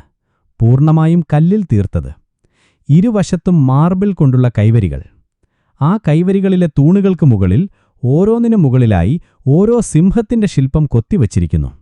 ഓരോ സിംഹവും വ്യത്യസ്തമായ രീതിയിലാണ് കൊത്തിവച്ചിരിക്കുന്നത്. എല്ലാം കൂടി എണ്ണിയാൽ തീരാത്തത്രയും സിംഹങ്ങൾ. ഈ പാലങ്ങളുടെയും റോഡുകളുടെയും ഇരുവശത്തും കൃത്യമായ അകലത്തിൽ മരങ്ങൾ നട്ടുപിടിപ്പിച്ചിരുന്നു. ഇത് യാത്രക്കാർക്ക് തണൽ നൽകാനും റോഡിന്റെ അതിർത്തി തിരിച്ചറിയാനും സഹായിച്ചു. ബഹുസ്വര സമൂഹം. മംഗോൾ ഭരണം പൊതുവെ മതസഹിഷ്ണുത പുലർത്തിയിരുന്നു. കുബ്ലായ് ഖാന്റെ സാമ്രാജ്യത്തിൽ ബുദ്ധമതക്കാരും താവോയിസ്റ്റുകളും കൺഫ്യൂഷനിസ്റ്റുകളും മുസ്ലിങ്ങളും ക്രിസ്ത്യാനികളും നെസ്റ്റോറിയൻ വിഭാഗം എല്ലാം ഒരുമിച്ചു ജീവിച്ചിരുന്നു. ഖാൻ എല്ലാ മതങ്ങളെയും ബഹുമാനിച്ചിരുന്നു. എല്ലാ പ്രധാനപ്പെട്ട ആഘോഷങ്ങളിലും പങ്കെടുത്തിരുന്നു. ക്രിസ്മസ്, ഈസ്റ്റർ, റമദാൻ, ബുദ്ധപൂർണിമ, എല്ലാത്തിനും കൊട്ടാരത്തിൽ ആഘോഷങ്ങളുണ്ടാകും. എന്നാൽ മാർക്കോ ഒരു കടുത്ത കത്തോലിക്കനായതുകൊണ്ട് മറ്റ് മതങ്ങളെ പൂർണ്ണമായി മനസ്സിലാക്കാൻ അവന് കഴിഞ്ഞില്ല. അവൻ ബുദ്ധവിഗ്രഹങ്ങളെ വിഗ്രഹങ്ങളെന്നും മുഹമ്മദ് നബിയെ ഒരു പ്രധാന പ്രവാചകനെന്നും എന്നാൽ യേശുവിനെപ്പോലെ അല്ല എന്നുമാണ് വിശേഷിപ്പിച്ചത്. എങ്കിലും ഇത്രയധികം വിശ്വാസങ്ങൾ ഒരുമിച്ച് വലിയ സംഘർഷങ്ങളില്ലാതെ കഴിയുന്നത് അവനൊരു പുതിയ അനുഭവമായിരുന്നു. തന്റെ യാത്രകളിൽ മാർക്കോ പോളോ വെറുമൊരു കാഴ്ചക്കാരനായിരുന്നില്ല, അവനൊരു ഭരണകർത്താവിന്റെ റോളും ഏറ്റെടുത്തു. ചരിത്രകാരന്മാർക്കിടയിൽ ഇതിനെക്കുറിച്ച് തർക്കങ്ങളുണ്ടെങ്കിലും മാർക്കോയുടെ പുസ്തകത്തിൽ പറയുന്നത് അവൻ യാങ്ചോ എന്ന വലിയ നഗരത്തിൽ 3 വർഷത്തോളം ഗവർണറായി സേവനമനുഷ്ഠിച്ചു എന്നാണ്. ഇത് ശരിയാണെങ്കിൽ ഒന്ന് ആലോചിച്ചു നോക്കൂ. വെറും 20കളിൽ പ്രായമുള്ള ഒരു വിദേശി ചൈനയിലെ ഒരു പ്രധാനപ്പെട്ട നഗരത്തിന്റെ ഭരണാധികാരിയാവുക. ആ നഗരത്തിലെ നികുതി പിരിവ്, നിയമപാലനം, വ്യാപാരം എല്ലാത്തിന്റെയും ചുമതല അവനായിരുന്നു. ഇത് കുബ്ലായ് ഖാന് അവനിലുണ്ടായിരുന്ന അത്രയും വലിയ വിശ്വാസത്തിന്റെ തെളിവാണ്. തന്റെ യാത്രകളിലൂടെ മാർക്കോ പോളോ കുബ്ലായ് ഖാന്റെ സാമ്രാജ്യത്തിന്റെ ശക്തിയും ബലഹീനതയും ഒരുപോലെ മനസ്സിലാക്കി. അവൻ ചക്രവർത്തിക്കു വേണ്ടി ചാരപ്രവർത്തനം നടത്തി, നികുതി പിരിച്ചു, നിയമങ്ങൾ നടപ്പിലാക്കി, പുതിയ വ്യാപാര വഴികൾ കണ്ടെത്തി. അവൻ വെറുമൊരു വെനീഷ്യൻ കച്ചവടക്കാരന്റെ മകനിൽ നിന്ന് ഏഷ്യയിലെ ഏറ്റവും ശക്തനായ മനുഷ്യന്റെ വലംകൈയായി മാറി. അവന്റെ യാത്രകൾ അവനെ സാമ്രാജ്യത്തിന്റെ മുക്കിലും മൂലയിലും എത്തിച്ചു. അവൻ കണ്ട കാഴ്ചകൾ അനവധിയാണ്, കേട്ട കഥകൾ അതിലേറെ. എന്നാൽ അവന്റെ യാത്രാനുഭവങ്ങളിൽ ഒരു നക്ഷത്രം പോലെ തിളങ്ങി നിൽക്കുന്ന ഒരിടമുണ്ട്. അവന്റെ വിവരണങ്ങളിൽ ഏറ്റവും കൂടുതൽ അത്ഭുതവും ആരാധനയും നിറഞ്ഞു നിൽക്കുന്ന ഒരിടം. അവൻ അതിനെ വിശേഷിപ്പിച്ചത് ലോകത്തിലെ ഏറ്റവും മികച്ചതും മനോഹരവുമായ നഗരമെന്നാണ്. ഒരു സംശയവുമില്ലാതെ സ്വർഗത്തിൽ ഒരു നഗരമുണ്ടെങ്കിൽ അത് ഇതുപോലെ ആയിരിക്കുമെന്ന് അവൻ ഉറപ്പിച്ചു പറഞ്ഞു. ആ നഗരത്തിന്റെ പേരാണ് കിൻസായി, ഇന്നത്തെ ഹാങ്സൗ. കുബ്ലായ് ഖാന്റെ മംഗോൾ സൈന്യം ചൈന പിടിച്ചടക്കുന്നതിനു മുൻപ് തെക്കൻ സോങ് രാജവംശത്തിന്റെ തലസ്ഥാനമായിരുന്നു കിൻസായി. അതുകൊണ്ടുതന്നെ ആ നഗരത്തിന് മംഗോളിയൻ പരുക്കൻ ഭാവമായിരുന്നില്ല, മറിച്ച് ചൈനീസ് സംസ്കാരത്തിന്റെ എല്ലാ സൗന്ദര്യവും ലാവണ്യവും അവിടെ നിറഞ്ഞു നിന്നിരുന്നു. മാർക്കോ കിൻസായിലെത്തിയപ്പോൾ അവന്റെ കണ്ണുകൾ വിടർന്നു, ശ്വാസം ഒരു നിമിഷത്തേക്ക് നിലച്ചുപോയി. വെനീസിനെ നഗരങ്ങളുടെ രാജ്ഞി എന്ന് വിളിക്കുന്നതിൽ അഭിമാനിച്ചിരുന്ന മാർക്കോയ്ക്ക് കിൻസായിക്ക് മുന്നിൽ വെനീസ് ഒരു ചെറിയ ഗ്രാമം മാത്രമാണെന്ന് തോന്നിപ്പോയി. എന്തായിരുന്നു കിൻസായിയെ ഇത്രയേറെ സവിശേഷമാക്കിയത്? നമുക്ക് മാർക്കോയുടെ കണ്ണുകളിലൂടെ ആ നഗരത്തിലേക്കൊന്ന് നടന്നു നോക്കാം. നഗരത്തിന്റെ വലിപ്പവും ഘടനയും. മാർക്കോയുടെ കണക്കനുസരിച്ച് കിൻസായി നഗരത്തിന് ഏകദേശം 100 മൈൽ, അതായത് 160 കിലോമീറ്റർ ചുറ്റളവുണ്ടായിരുന്നു. ഇന്നത്തെ കണക്കുകൾ വെച്ച് നോക്കുമ്പോൾ ഇതൊരു അതിശയോക്തിയാകാം. പക്ഷേ അക്കാലത്തെ യൂറോപ്പിലെ ഏറ്റവും വലിയ നഗരങ്ങളുമായി താരതമ്യം ചെയ്യുമ്പോൾ കിൻസായി ഒരു ഭീമാകാരനായിരുന്നു എന്നതിൽ സംശയമില്ല. നഗരത്തിന് ഒരു വശത്ത് തെളിഞ്ഞ വെള്ളമുള്ള ഒരു വലിയ തടാകമുണ്ട്, പടിഞ്ഞാറൻ തടാകം. മറുവശത്ത് വലിയ കപ്പലുകൾക്ക് വരെ സഞ്ചരിക്കാൻ കഴിയുന്ന ഒരു വലിയ നദിയുമുണ്ട്. ഈ തടാകവും നദിയും നഗരത്തിന്റെ ജീവനാഡികളായിരുന്നു. വെനീസിനെപ്പോലെ കിൻസായിയും ഒരു ജലനഗരമായിരുന്നു. നഗരത്തിലൂടെ അനേകം കനാലുകൾ ഒഴുകുന്നു. ഈ കനാലുകൾക്ക് കുറുകെ ആയിരക്കണക്കിന് പാലങ്ങൾ. മാർക്കോ പറയുന്നത് നഗരത്തിൽ 12,000 പാലങ്ങളുണ്ടായിരുന്നു എന്നാണ്. ഇതും ഒരുപക്ഷേ അതിശയോക്തിയാകാം. പക്ഷെ ആ നഗരത്തിൽ എത്രത്തോളം പാലങ്ങളുണ്ടായിരുന്നു എന്നതിനെക്കുറിച്ചുള്ള ഒരു സൂചന അത് നമുക്ക് നൽകുന്നു. ഈ പാലങ്ങൾക്കടിയിലൂടെ വലിയ കപ്പലുകൾക്ക് പോലും അനായാസം കടന്നുപോകാൻ കഴിയുമായിരുന്നു. നഗരത്തിലെ തെരുവുകളെല്ലാം കല്ലും ഇഷ്ടികയും പാകി വൃത്തിയായി സൂക്ഷിച്ചിരുന്നു. 2 വലിയ വണ്ടികൾക്ക് ഒരുമിച്ച് സുഖമായി പോകാനുള്ള വീതിയുണ്ടായിരുന്നു പ്രധാന തെരുവുകൾക്ക്. പടിഞ്ഞാറൻ തടാകത്തിലെ ജീവിതത്തിന്റെ കേന്ദ്രമായിരുന്നു ഈ തടാകം. ആളുകൾ വെറുതെ സമയം ചിലവഴിക്കാനും ആനന്ദിക്കാനും എത്തിയിരുന്നത് ഇവിടെയാണ്. തടാകത്തിൽ ആളുകൾക്ക് സഞ്ചരിക്കാനായി മനോഹരമായി അലങ്കരിച്ച ബോട്ടുകളുണ്ടായിരുന്നു. ഈ ബോട്ടുകൾ വാടകയ്ക്കെടുത്ത് കുടുംബസമേതം തടാകത്തിലൂടെ യാത്ര ചെയ്യാം. ബോട്ടിൽ തന്നെ ഭക്ഷണവും വീഞ്ഞും സംഗീതവും എല്ലാം ഉണ്ടാകും. തടാകത്തിന്റെ നടുവിലായി മനുഷ്യനിർമ്മിതമായ 2 ദ്വീപുകളുണ്ട്. ആ ദ്വീപുകളിൽ മനോഹരമായ കൊട്ടാരങ്ങളും പൂന്തോട്ടങ്ങളും. ആളുകൾക്ക് ബോട്ടിൽ വന്നിറങ്ങി അവിടെ സമയം ചിലവഴിക്കാം. തടാകക്കരയിൽ ആകെ വലിയ മണിമാളികകളും പവിലിയനുകളും. പ്രഭുക്കന്മാരും ധനികരായ കച്ചവടക്കാരും അവിടെ ഇരുന്ന് തടാകത്തിന്റെ സൗന്ദര്യം ആസ്വദിച്ചു. മാർക്കോ പറയുന്നു, ഈ തടാകത്തിൽ ഒരു ദിവസം മുഴുവൻ ചിലവഴിച്ചാൽ അത് സ്വർഗത്തിൽ ഒരു ദിവസം കഴിഞ്ഞതുപോലെയാണ് എന്ന്. കിൻസായി ഒരു വലിയ വ്യാപാര കേന്ദ്രമായിരുന്നു. നഗരത്തിൽ 10 വലിയ ചതുരങ്ങളുണ്ടായിരുന്നു. ഓരോ ചതുരത്തിനു ചുറ്റുമായി 40-50 വലിയ കെട്ടിടങ്ങൾ. ഈ കെട്ടിടങ്ങളുടെ താഴത്തെ നിലകളെല്ലാം കടകളായിരുന്നു. മുകളിലത്തെ നിലകളിൽ കച്ചവടക്കാർ താമസിച്ചു. ഓരോ ചതുരത്തിലും ആഴ്ചയിൽ 3 ദിവസം വലിയ ചന്തകൾ നടക്കും. അവിടേക്ക് ചുറ്റുമുള്ള ഗ്രാമങ്ങളിൽ നിന്ന് 40,000-50,000 ആളുകൾ വരെ സാധനങ്ങൾ വാങ്ങാനും വിൽക്കാനുമായി വരും. എന്താണാ ചന്തകളിൽ കിട്ടാത്തത്? എല്ലാത്തരം പച്ചക്കറികളും പഴങ്ങളും മാംസം, മത്സ്യം, സുഗന്ധവ്യഞ്ജനങ്ങൾ, പട്ട്, മൺപാത്രങ്ങൾ എല്ലാം അവിടെയുണ്ട്. മാർക്കോയെ അത്ഭുതപ്പെടുത്തിയ ഒരു കാര്യം അവിടുത്തെ ആളുകളുടെ ഭക്ഷണത്തോടുള്ള ഇഷ്ടമാണ്. ഇവിടുത്തെ ആളുകൾക്ക് ജോലി ചെയ്യുന്നതിനേക്കാൾ ഇഷ്ടം സുഖമായി ജീവിക്കാനാണ് എന്നവൻ പറയുന്നു. അവർ വലിയ വില കൊടുത്ത് വിദേശത്തു നിന്ന് കൊണ്ടുവന്ന സുഗന്ധദ്രവ്യങ്ങൾ ചേർത്ത ഭക്ഷണം കഴിക്കാൻ ഇഷ്ടപ്പെട്ടു. വലിയ പിയർ പഴങ്ങൾ അവൻ അവിടെ കണ്ടു. ഒരെണ്ണത്തിന് ഏകദേശം 5 കിലോ വരെ ഭാരം വരുമത്രേ. നഗരത്തിലെ സേവനങ്ങൾ. കിൻസായി നഗരത്തിലെ ഭരണസംവിധാനം മാർക്കോയെ അതിശയിപ്പിച്ചു. നഗരത്തെ 12 ഭാഗങ്ങളായി തിരിച്ചിരുന്നു. ഓരോ ഭാഗത്തും ഒരു കാവൽപ്പുരയുണ്ട്. ഈ കാവൽപ്പുരകളിൽ 1000 പട്ടാളക്കാർ വീതം രാവും പകലും കാവലുണ്ടാകും. ഏതെങ്കിലും വീട്ടിൽ തീപിടുത്തമോ മറ്റോ ഉണ്ടായാൽ അവർ ഉടൻ തന്നെ അവിടെ എത്തി രക്ഷാപ്രവർത്തനം നടത്തും. നഗരത്തിലെ തെരുവുകൾ രാത്രിയിലും സുരക്ഷിതമായിരുന്നു. കൃത്യമായ ഇടവേളകളിൽ വിളക്കുകൾ കത്തിച്ചുവെച്ചിരുന്നു. രാത്രിയിൽ ആരെങ്കിലും പുറത്തിറങ്ങുന്നുണ്ടെങ്കിൽ അവർ ഒരു വിളക്ക് കയ്യിൽ കരുതണം എന്നതായിരുന്നു നിയമം. പൊതുവായ കുളിപ്പുരകൾ, പബ്ലിക് ബാത്ത്സ്, നഗരത്തിൽ ധാരാളമുണ്ടായിരുന്നു. ഏകദേശം 3000 കുളിപ്പുരകൾ. ആളുകൾക്ക് ചെറിയൊരു പണം കൊടുത്ത് അവിടെ പോയി കുളിക്കാം. ചൂടുവെള്ളവും തണുത്ത വെള്ളവും അവിടെ ലഭ്യമായിരുന്നു. മാർക്കോയെ സംബന്ധിച്ചിടത്തോളം ഇതൊരു വലിയ അത്ഭുതമായിരുന്നു. കാരണം അക്കാലത്ത് യൂറോപ്പിൽ വ്യക്തിശുചിത്വം എന്നത് അത്ര പ്രധാനപ്പെട്ട ഒരു കാര്യമായിരുന്നില്ല. ജനങ്ങളും സംസ്കാരവും. കിൻസായിലെ ജനങ്ങൾ വളരെ മര്യാദക്കാരും സമാധാനപ്രിയരുമായിരുന്നു. അവർക്കിടയിൽ വഴക്കുകളോ ആയുധങ്ങൾ ഉപയോഗിച്ചുള്ള ആക്രമണങ്ങളോ വളരെ കുറവായിരുന്നു. അവർ കച്ചവടം ചെയ്തിരുന്നത് വളരെ സത്യസന്ധമായിട്ടായിരുന്നു. അവർക്കിടയിലെ സ്ത്രീകളെക്കുറിച്ച് മാർക്കോ പറയുന്നു, അവർ മാലാഖമാരെപ്പോലെ സുന്ദരികളായിരുന്നു. പട്ടും ആഭരണങ്ങളും ധരിച്ച് സുഗന്ധദ്രവ്യങ്ങൾ പൂശി അടച്ച പല്ലക്കുകളിലാണ് അവർ പുറത്തിറങ്ങിയിരുന്നത്. അവരുടെ കലയോടും സംഗീതത്തോടുമുള്ള ഇഷ്ടം മാർക്കോ ശ്രദ്ധിച്ചു. നഗരത്തിലെമ്പാടും കലാകാരന്മാരും സംഗീതജ്ഞരുമുണ്ടായിരുന്നു. അവരുടെ വീടുകൾ പോലും വളരെ മനോഹരമായി അലങ്കരിച്ചിരുന്നു. ഒരർത്ഥത്തിൽ കിൻസായ് നഗരം മാർക്കോയ്ക്ക് ഒരു സാംസ്കാരിക ഷോക്കായിരുന്നു. ഇത്രയും വലുപ്പമുള്ള, ഇത്രയും ചിട്ടയുള്ള, ഇത്രയും സമ്പന്നമായ, ഇത്രയും സാംസ്കാരിക ഔന്നത്യമുള്ള ഒരു നഗരം ഭൂമിയിലുണ്ടാകുമെന്ന് അവൻ സങ്കൽപ്പിച്ചിട്ട് പോലുമില്ലായിരുന്നു. അവൻ കണ്ട യൂറോപ്പിലെ ഒരു നഗരവും കിൻസായിയുടെ ഏഴയിലെത്തെത്തില്ലായിരുന്നു. അവൻ കിൻസായിയെക്കുറിച്ച് വിവരിക്കുന്ന ഭാഗം വായിക്കുമ്പോൾ അവന്റെ വാക്കുകളിലെ അത്ഭുതം നമുക്ക് തൊട്ടറിയാൻ സാധിക്കും. അത് വെറുമൊരു നഗരത്തിന്റെ വിവരണം മാത്രമല്ല, ഒരു പുതിയ ലോകം ആദ്യമായി കാണുന്ന ഒരു യൂറോപ്യന്റെ കണ്ണുകളിലെ അവിശ്വസനീയതയും ആരാധനയുമാണ്. ഈ സ്വർഗ്ഗത്തിലെ നഗരം കണ്ടതിനുശേഷം മാർക്കോയുടെ ലോകത്തെക്കുറിച്ചുള്ള ധാരണകൾ എന്നേക്കുമായി മാറി. അവന്റെ സ്വന്തം നാടായ വെനീസ് പോലും അവന് ഒരു ചെറിയ സ്ഥലമായി തോന്നാൻ തുടങ്ങി. കിൻസായി പോലെയുള്ള മഹാനഗരങ്ങൾ കുബ്ലായി ഖാന്റെ സാമ്രാജ്യത്തിന്റെ പ്രൗഢിയുടെ പ്രതീകങ്ങളായിരുന്നു. എന്നാൽ മാർക്കോ പോളോയെ ഒരു സഞ്ചാരി എന്നതിലുപരി ഒരു നിരീക്ഷകനാക്കി മാറ്റിയത് ആ നാടുകളിലെ സാധാരണക്കാരുടെ ദൈനംദിന ജീവിതത്തിൽ അവൻ കണ്ട ചില സാധാരണ കാര്യങ്ങളാണ്. യൂറോപ്പിൽ ജീവിച്ചിരുന്ന ഒരാൾക്ക് ആ സാധാരണ കാര്യങ്ങൾ ഓരോന്നും ഓരോ വലിയ വിസ്മയങ്ങളായിരുന്നു. അവനറിയാമായിരുന്നു, താൻ കാണുന്ന ഈ കാര്യങ്ങൾ വെനീസിൽ ചെന്ന് പറഞ്ഞാൽ ആരും വിശ്വസിക്കില്ല, അവർ തന്നെ ഒരു നുണയനെന്ന് വിളിക്കുമെന്ന്. നമുക്ക് മാർക്കോയെ അമ്പരപ്പിച്ച ആ കണ്ടുപിടുത്തങ്ങളിലൂടെയും ആചാരങ്ങളിലൂടെയും ഒന്ന് സഞ്ചരിക്കാം. 1. കത്തുന്ന കല്ലുകൾ, the black stones that burn. നമ്മൾ മുൻപ് സൂചിപ്പിച്ചതുപോലെ മാർക്കോയെ ഏറ്റവും അത്ഭുതപ്പെടുത്തിയ ഒന്നായിരുന്നു കൽക്കരിയുടെ ഉപയോഗം. അവൻ അതിനെക്കുറിച്ച് കൂടുതൽ വിശദമായി വിവരിക്കുന്നുണ്ട്. കഥായിലെ മലനിരകളിൽ അവർ ഒരുതരം കറുത്ത കല്ല് കുഴിച്ചെടുക്കുന്നു.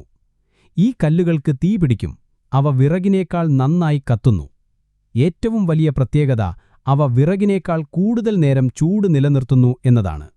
വൈകുന്നേരം തീയിട്ടാൽ പിറ്റേന്ന് രാവിലെ വരെ ആ കനൽ കെടാതെ നിൽക്കും. ഒന്ന് ഓർത്തുനോക്കൂ അക്കാലത്തെ യൂറോപ്പിലെ അവസ്ഥ. വിറക് ഒരു വിലപ്പെട്ട വസ്തുവാണ്. തണുപ്പുകാലത്ത് ഒരു വീട് ചൂടാക്കി നിർത്തുന്നത് വലിയ ചിലവുള്ള കാര്യമാണ്. മിക്ക ആളുകൾക്കും ചൂടുവെള്ളത്തിൽ കുളിക്കുക എന്നത് ഒരു ആഡംബരമാണ്. എന്നാൽ ഇവിടെ കഥായിൽ കൽക്കരി സുലഭവും വില കുറഞ്ഞതുമാണ്. അതുകൊണ്ടുതന്നെ സാമ്രാജ്യത്തിലെ ഓരോ പൗരനും പാവപ്പെട്ടവനെന്നോ പണക്കാരനെന്നോ വ്യത്യാസമില്ലാതെ ദിവസവും ചൂടുവെള്ളത്തിൽ കുളിക്കാനുള്ള സൗകര്യമുണ്ടായിരുന്നു. ഓരോ നഗരത്തിലും പൊതുവായ കുളിപ്പുരകൾ അഥവാ പബ്ലിക് ബാത്ത്സ് ധാരാളമായുണ്ടായിരുന്നു. കൽക്കരി ഉപയോഗിച്ച് ചൂടാക്കിയ വെള്ളമാണ് അവിടെ ഉപയോഗിച്ചിരുന്നത്. ഇതൊരു ചെറിയ കാര്യമായി തോന്നാം, പക്ഷേ ഒരു സമൂഹത്തിന്റെ ജീവിത നിലവാരത്തെ ഇതെത്രത്തോളം ഉയർത്തുമെന്നാലോചിച്ചു നോക്കൂ. വ്യക്തിശുചിത്വവും ആരോഗ്യവും മെച്ചപ്പെടുന്നു. വീടുകൾ എപ്പോഴും ചൂടുള്ളതായിരിക്കുന്നു. മാർക്കോ ഇത് കണ്ടപ്പോൾ ഇത് വെറുമൊരു കല്ലല്ല, മറിച്ച് ഒരു സാമ്രാജ്യത്തിന്റെ ഊർജ്ജമാണെന്ന് തിരിച്ചറിഞ്ഞു. 2. ഭക്ഷണത്തിലെ വിസ്മയങ്ങൾ, നൂഡിൽസും ഐസ്ക്രീമും. മാർക്കോ പോളോയാണ് പാസ്ത ചൈനയിൽ നിന്ന് ഇറ്റലിയിലേക്ക് കൊണ്ടുവന്നത് എന്നൊരു കഥയുണ്ട്. ചരിത്രപരമായി അത് പൂർണ്ണമായും ശരിയല്ല. കാരണം മാർക്കോ ജനിക്കുന്നതിനു മുൻപേ തന്നെ ഇറ്റലിയിൽ പലതരം പാസ്തകൾ നിലവിലുണ്ടായിരുന്നു. എന്നാൽ ചൈനയിൽ അവൻ കണ്ട ഭക്ഷണത്തിന്റെ വൈവിധ്യം അവനെ തീർച്ചയായും അത്ഭുതപ്പെടുത്തിയിരിക്കും. അരിപ്പൊടിയും ഗോതമ്പുപൊടിയും കൊണ്ട് പല രൂപത്തിലും വലിപ്പത്തിലുമുള്ള നൂഡിൽസ് ഉണ്ടാക്കുന്നത് അവൻ കണ്ടു. അവ സൂപ്പിലിട്ടും വറുത്തും പലതരം സോസുകൾ ചേർത്തുമെല്ലാം ആളുകൾ കഴിക്കുന്നത് അവനൊരു പുതിയ കാഴ്ചയായിരുന്നു. യൂറോപ്പിലെ റൊട്ടിയും ഇറച്ചിയും മാത്രമായിരുന്നില്ല ഇവിടുത്തെ പ്രധാന ഭക്ഷണം. അതിലും വലിയ അത്ഭുതം മറ്റൊരു മധുരപലഹാരമായിരുന്നു, ഐസ്ക്രീമിന്റെ ഒരു പുരാതന രൂപം. കുബ്ലായി ഖാന്റെ കൊട്ടാരത്തിലെ വിരുന്നുകളിൽ ഭക്ഷണം ശേഷം തണുത്തുറഞ്ഞ ഒരു മധുരം വിളമ്പുന്നത് അവൻ കണ്ടു. പാലും അരിയരച്ചതും തേനും പഴച്ചാറുകളും ചേർത്ത ഒരു മിശ്രിതം മഞ്ഞും ഐസും ചേർത്ത് തണുപ്പിച്ച് കട്ടിയാക്കിയാണ് ഇതുണ്ടാക്കിയിരുന്നത്. ഇതെങ്ങനെ സാധിക്കുന്നു? മലകളിൽ നിന്ന് മഞ്ഞു ശേഖരിച്ച് അത് ഉരുകിപ്പോകുന്നതിനു മുൻപ് സാമ്രാജ്യത്തിന്റെ അതിവേഗത്തിലുള്ള പോസ്റ്റൽ സിസ്റ്റം അഥവാ പോസ്റ്റൽ സംവിധാനം വഴി കൊട്ടാരത്തിലേക്ക് എത്തിക്കുകയായിരുന്നു. കുതിരപ്പുറത്തു വരുന്ന ദൂതന്മാർ രാവും പകലും യാത്ര ചെയ്ത് റിലേ ഓട്ടം പോലെ ഈ മഞ്ഞ് കൈമാറി തലസ്ഥാനത്തെത്തിക്കും. എന്നിട്ട് അത് പ്രത്യേകം തയ്യാറാക്കിയ ഭൂഗർഭ അറകളിൽ അഥവാ ഐസ് പിറ്റ്സിൽ സൂക്ഷിക്കും. ഒരു മധുരപലഹാരത്തിനു വേണ്ടി ഇത്രയും വലിയ ഒരു സംവിധാനം പ്രവർത്തിക്കുന്നത് തന്നെ ആ സാമ്രാജ്യത്തിന്റെ സമ്പത്തിന്റെയും ആഡംബരത്തിന്റെയും തെളിവായിരുന്നു. 3. മദ്യം, മുന്തിരിയിൽ നിന്നല്ലാതെ. യൂറോപ്പിൽ വീഞ്ഞ് എന്നാൽ മുന്തിരിയിൽ നിന്നുണ്ടാക്കുന്ന ഒന്നാണ്. എന്നാൽ ചൈനയിൽ അരിയിൽ നിന്നാണ് പ്രധാനമായും മദ്യമുണ്ടാക്കിയിരുന്നത് എന്ന മാർക്കോ മനസ്സിലാക്കി. വളരെ വീര്യമുള്ള തെളിഞ്ഞ നിറത്തിലുള്ള ഒരുതരം അരിവീഞ്ഞ്, റൈസ് വൈൻ. ഇത് കുടിക്കുന്നതിന് പ്രത്യേക നിയമങ്ങളൊക്കെ ഉണ്ടായിരുന്നു. സാധാരണക്കാർക്ക് ഇത് വലിയ ഇഷ്ടമായിരുന്നു. പക്ഷേ സൈനികർക്ക് യുദ്ധസമയങ്ങളിൽ ഇത് കുടിക്കാൻ അനുവാദമുണ്ടായിരുന്നില്ല. 4. ആസ്ബറ്റോസ് അഥവാ തീയിൽ കത്താത്ത തുണി. തന്റെ യാത്രകൾക്കിടയിൽ മാർക്കോ ഒരു വിചിത്രമായ വസ്തുവിനെക്കുറിച്ച് കേട്ടു. തീയിലിട്ടാൽ കത്താത്ത ഒരുതരം തുണി. അവൻ അതിനെക്കുറിച്ച് അന്വേഷിച്ചു. ഒടുവിൽ ഒരു മലയിൽ നിന്ന് കുഴിച്ചെടുക്കുന്ന ഒരുതരം ധാതുവിൽ നിന്നാണ് ഇതുണ്ടാക്കുന്നതെന്ന് കണ്ടെത്തി. ആ ധാതുവിനെ നൂലുപോലെ നൂറ്റെടുത്ത് അതുകൊണ്ട് തുണിയുണ്ടാക്കാം. ഈ തുണിക്ക് അഴുക്ക് പിടിച്ചാൽ അത് വൃത്തിയാക്കാൻ സോപ്പും വെള്ളവും വേണ്ട, നേരെ തീയിലിട്ടാൽ മതി. തുണിക്ക് ഒരു കേടും സംഭവിക്കില്ല. അതിലെ അഴുക്കെല്ലാം കത്തിപ്പോയി തുണി വെളുത്തുവരും. മാർക്കോയ്ക്കിത് വിശ്വസിക്കാനായില്ല. അവൻ കുറച്ച് ആസ്ബറ്റോസ് നാരുകൾ സംഘടിപ്പിച്ചു. എന്നിട്ട് അത് കുബ്ലൈ ഖാന്റെ മുന്നിൽ വെച്ച് തീയിലിട്ട് കാണിച്ച് അതിന്റെ പ്രത്യേകത തെളിയിച്ചു. പിന്നീട് അവൻ നാട്ടിലേക്ക് മടങ്ങുമ്പോൾ ഈ സലാമാൻഡറിന്റെ രോമം എന്ന് യൂറോപ്യന്മാർ വിശ്വസിച്ചിരുന്ന അത്ഭുത വസ്തു പോപ്പിന് സമ്മാനിക്കാനായി കൂടെ കൊണ്ടുപോയി. പുരാണങ്ങളിലെ തീയിൽ ജീവിക്കുന്ന ജീവിയാണ് സലാമാൻഡർ. ഈ കാഴ്ചകളെല്ലാം മാർക്കോയുടെ ലോകബോധത്തെ മാറ്റിമറിച്ചു. താൻ വന്ന യൂറോപ്പ് എന്ന ലോകം സാങ്കേതിക വിദ്യയിലും ജീവിത നിലവാരത്തിലും എത്രയോ പിന്നിലാണെന്ന് അവൻ വേദനയോടെ തിരിച്ചറിഞ്ഞു. ഇവിടെയുള്ള ആളുകൾക്കറിയാവുന്ന പല കാര്യങ്ങളും യൂറോപ്പുകാർക്ക് അറിയില്ല. അവർ ആസ്വദിക്കുന്ന പല സുഖങ്ങളും യൂറോപ്പിൽ ഒരു രാജാവിന് പോലും ലഭ്യമല്ല. ഈ വിസ്മയങ്ങൾക്കെല്ലാം നടുവിൽ മാർക്കോ പോളോ കേവലം ഒരു കാഴ്ചക്കാരനായിരുന്നില്ല. അവൻ ഈ സമൂഹത്തിന്റെ ഭാഗമായി പതിയെ മാറുകയായിരുന്നു. അവൻ അവരുടെ ഭാഷ സംസാരിച്ചു, അവരുടെ ഭക്ഷണം കഴിച്ചു, അവരുടെ നിയമങ്ങൾ അനുസരിച്ചു. മാർക്കോ പോളോ ഖുബ്ലായ് ഖാന്റെ സാമ്രാജ്യത്തിൽ ചെലവഴിച്ച 17 വർഷം അവനെ പലതും പഠിപ്പിച്ചു. കടലാസ് പണവും കൽക്കരിയും പോലുള്ള ഭൗതികമായ അത്ഭുതങ്ങൾക്കപ്പുറം ഒരു ജനതയുടെ ആത്മാവ് കുടികൊള്ളുന്നത് അവരുടെ ആചാരങ്ങളിലും വിശ്വാസങ്ങളിലുമാണെന്ന് അവൻ പതിയെ തിരിച്ചറിഞ്ഞു. യൂറോപ്പിലെ ക്രിസ്ത്യൻ സംസ്കാരത്തിൽ നിന്ന് വളർന്ന അവന് ഈ കാഴ്ചകൾ പലപ്പോഴും വിചിത്രവും ചിലപ്പോൾ അവിശ്വസനീയവുമായി തോന്നി. അവന്റെ കണ്ണുകളിലൂടെ നമുക്ക് ആ ലോകത്തിലേക്കൊന്നെത്തിനോക്കാം. 1. വിവാഹവും കുടുംബവും. കഥായിലെ വിവാഹരീതികൾ മാർക്കോ കൗതുകത്തോടെ നിരീക്ഷിച്ചു. വിവാഹമെന്നത് 2 വ്യക്തികൾ തമ്മിലുള്ള ഒന്നായിരുന്നില്ല, മറിച്ച് 2 കുടുംബങ്ങൾ തമ്മിലുള്ള ഒരു കരാറായിരുന്നു. മാതാപിതാക്കളാണ് മക്കൾക്കു വേണ്ട ഇണയെ കണ്ടെത്തിയിരുന്നത്. ഒരു രസകരമായ ആചാരത്തെക്കുറിച്ച് അവൻ പറയുന്നുണ്ട്. 2 കുടുംബങ്ങൾ തങ്ങളുടെ മക്കളെ അവർ ജനിക്കുന്നതിനു മുൻപ് തന്നെ വിവാഹം കഴിപ്പിക്കാൻ തീരുമാനിക്കും. അതായത് 2 ഗർഭിണികളായ സ്ത്രീകൾ തമ്മിൽ ഒരു കരാറുണ്ടാക്കും. ഒരാൾക്ക് ആൺകുഞ്ഞും മറ്റേയാൾക്ക് പെൺകുഞ്ഞുമാണ് ജനിക്കുന്നതെങ്കിൽ അവർ വലുതാകുമ്പോൾ വിവാഹം കഴിപ്പിക്കാമെന്ന്. നിർഭാഗ്യവശാൽ 2 പേർക്കും ഒരേ ലിംഗത്തിലുള്ള കുട്ടികളാണ് ജനിക്കുന്നതെങ്കിൽ ആ കരാർ അസാധുവാവും. വിവാഹദിവസം വധു ഒരു വലിയ ആഘോഷത്തോടെ ഒരടച്ച പല്ലക്കിൽ ബന്ധുക്കളുടെയും സുഹൃത്തുക്കളുടെയും അകമ്പടിയോടെ വരന്റെ വീട്ടിലേക്ക് പോകും. കൂടെ അവൾക്ക് സ്ത്രീധനമായി ലഭിച്ച സമ്മാനങ്ങളും വസ്ത്രങ്ങളും വീട്ടുപകരണങ്ങളുമെല്ലാം പ്രദർശിപ്പിച്ചുകൊണ്ടുള്ള ഒരു വലിയ ഘോഷയാത്രയുണ്ടാകും. ഒരു കുടുംബത്തിന്റെ സമ്പത്തും സ്ഥാനവും നാട്ടുകാരെ കാണിക്കാനുള്ള ഒരവസരം കൂടിയായിരുന്നു ഇത്. 2. മരണവും ശവസംസ്കാരവും. മരണാനന്തര ജീവിതത്തിൽ അഗാധമായി വിശ്വസിച്ചിരുന്ന ഒരു ജനതയായിരുന്നു അത്. അതുകൊണ്ടുതന്നെ അവരുടെ ശവസംസ്കാര ചടങ്ങുകൾ വളരെ വിപുലമായിരുന്നു. ഒരാൾ മരിച്ചാൽ അയാളുടെ ബന്ധുക്കൾ ഒരു ജ്യോതിഷിയെ സമീപിക്കും. മരിച്ചയാളുടെ ജനന സമയവും തീയതിയും വെച്ച് ശവസംസ്കാരം നടത്താൻ ഏറ്റവും ഉചിതമായ ദിവസം ഏതാണെന്ന് ജ്യോതിഷി പ്രവചിക്കും. ചിലപ്പോൾ ഈ നല്ല ദിവസത്തിനായി ആഴ്ചകളോ മാസങ്ങളോ വരെ മൃതദേഹം വീട്ടിൽ സൂക്ഷിക്കേണ്ടിവരും. കേടാകാതിരിക്കാൻ അവർ പലതരം ലേപനങ്ങൾ പുരട്ടി വായു കടക്കാത്ത ശവപ്പെട്ടിയിൽ അടച്ചാണ് സൂക്ഷിച്ചിരുന്നത്. ശവസംസ്കാര ദിവസം മരിച്ചയാൾ ഉപയോഗിച്ചിരുന്ന വസ്തുക്കളുടെ കടലാസ് രൂപങ്ങൾ ഉണ്ടാക്കും. ഉദാഹരണത്തിന് പണം, കുതിരകൾ, അടിമകൾ, വസ്ത്രങ്ങൾ ഇവയെല്ലാം കടലാസിൽ നിർമ്മിച്ച് മൃതദേഹത്തോടൊപ്പം കത്തിക്കും. ഈ വസ്തുക്കളെല്ലാം പുകയായി മാറി സ്വർഗത്തിൽ മരിച്ചയാൾക്ക് ഉപയോഗിക്കാൻ കിട്ടുമെന്നായിരുന്നു അവരുടെ വിശ്വാസം. മാർക്കോ ഇത് കണ്ട് അത്ഭുതപ്പെട്ടു. ജീവനുള്ള അടിമകളെയും കുതിരകളെയും കൊന്നു കുഴിച്ചുമൂടുന്ന പ്രാകൃതമായ ആചാരങ്ങളെക്കാൾ എത്രയോ നല്ലതാണ് ഈ കടലാസ് രൂപങ്ങൾ കത്തിക്കുന്നത് എന്ന് അവന് തോന്നി. 3. മതങ്ങളും വിശ്വാസങ്ങളും. നമ്മൾ മുൻപ് പറഞ്ഞതുപോലെ മംഗോൾ സാമ്രാജ്യം പല മതങ്ങളുടെ ഒരു സംഗമഭൂമിയായിരുന്നു. ബുദ്ധമതം, താവോയിസം, കൺഫ്യൂഷനിസം എന്നിവയായിരുന്നു പ്രധാനപ്പെട്ട തദ്ദേശീയ വിശ്വാസങ്ങൾ. മാർക്കോ ബുദ്ധവിഹാരങ്ങൾ സന്ദർശിച്ചു. അവിടെ ആയിരക്കണക്കിന് സന്യാസിമാർ താമസിക്കുന്നത് അവൻ കണ്ടു. അവർ തല മുണ്ടനം ചെയ്ത് പ്രത്യേകതരം വസ്ത്രങ്ങൾ ധരിച്ച് വളരെ ലളിതമായ ജീവിതം നയിച്ചു. അവർ മാംസം കഴിക്കില്ല, മദ്യം കഴിക്കില്ല, സ്ത്രീകളുമായി യാതൊരു ബന്ധവും പുലർത്തില്ല. അവരുടെ ജീവിതം മുഴുവൻ പ്രാർത്ഥനയ്ക്കും ധ്യാനത്തിനും വേണ്ടിയുള്ളതാണ്.